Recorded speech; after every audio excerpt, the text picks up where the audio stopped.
Shalom Bapak Ibu sekalian, jumpa lagi dalam GKK Menyapa 5 September 2024. Mari kita berdoa untuk mengawalinya. Bapa di surga, kami datang kepadamu pagi hari ini. Berkatilah firman Tuhan yang kami akan baca. Kami boleh mendapatkan berkat rohani melalui renungan pada hari ini.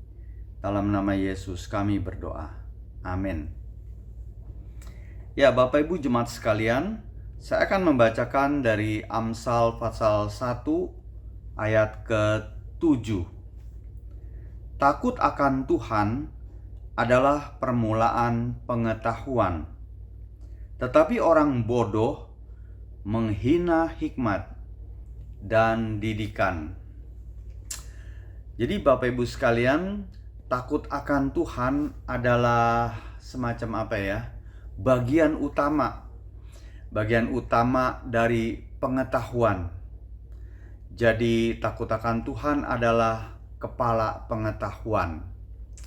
Salomo menjelaskan kepada orang muda, kalau kita melihat di ayat yang ke-8, dua aturan umum untuk dijalankan agar pengetahuan dan kebijaksanaan diperoleh. Kedua aturan itu adalah takut akan Allah, yaitu takut akan Tuhan. Tuhan, kalau saudara perhatikan, Tuhan huruf besar, itu Yahweh, itulah Allah yang menjelma menjadi manusia Yesus Kristus. Jadi takut akan Allah dan hormat kepada orang tua di pada ayat yang ke-8. Saudara tahu bahwa 570 sebelum Masehi ada seorang filsuf, ahli matematik, yaitu Pitagoras. Dia memulai ayat-ayat emasnya dengan dua hukum moral dasar.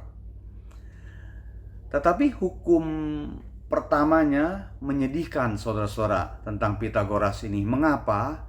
Dikatakan dalam bahasa Latin ditulis primum Deos immortales cole parentesque honora. Artinya bahwa pertama-tama sembahlah dewa-dewi yang tidak bisa mati, lalu hormatilah orang tuamu. Ini untuk menjadikan orang muda sebagaimana mereka seharusnya. Nah, sebetulnya Bapak Ibu sekalian, dari segala hal yang harus diketahui adalah bahwa Allah harus ditakuti, bahwa Allah harus dihormati, bahwa Allah, yaitu Tuhan, harus dilayani dan harus disembah. Ini merupakan permulaan pengetahuan, termasuk pikiran saya, pikiran kita semua harus dipenuhi dengan penghormatan yang kudus akan Allah atau akan Tuhan. Setiap hal yang kita pikirkan harus dan tunduk kepada Allah. Demikian juga semua pengetahuan kita harus timbul dari takut akan Allah, jemaat sekalian. Demikian pula pengetahuan itu harus mengarah kepada takut akan Tuhan sebagai kesempurnaan dan pusatnya. Mengapa demikian? Bukankah negara komunis mereka nggak takut akan Tuhan, nggak percaya akan Tuhan, kok bisa maju juga? Sabar, mari kita melihat. Janganlah kita menjadi orang yang menghina hikmat dan didikan, sebagaimana tadi kita baca, orang bodoh menghina hikmat dan didikan, jemaat sekalian. Jika kita melakukan hal demikian, yaitu menghina hikmat dan didikan, maka kita adalah orang bodoh yang tidak takut akan murka Allah.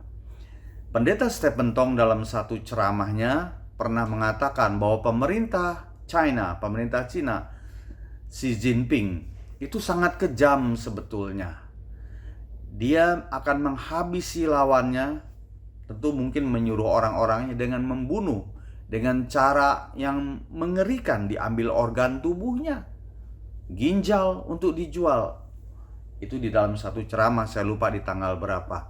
Jadi itulah China, walaupun maju, dia tidak takut akan Tuhan, tidak takut akan amarah akan Tuhan. Nah, Bapak Ibu sekalian, marilah kita berbuat kebajikan dan kesalehan berdasarkan takut akan Tuhan tentunya, bukan berdasarkan kekayaan dan kehormatan duniawi.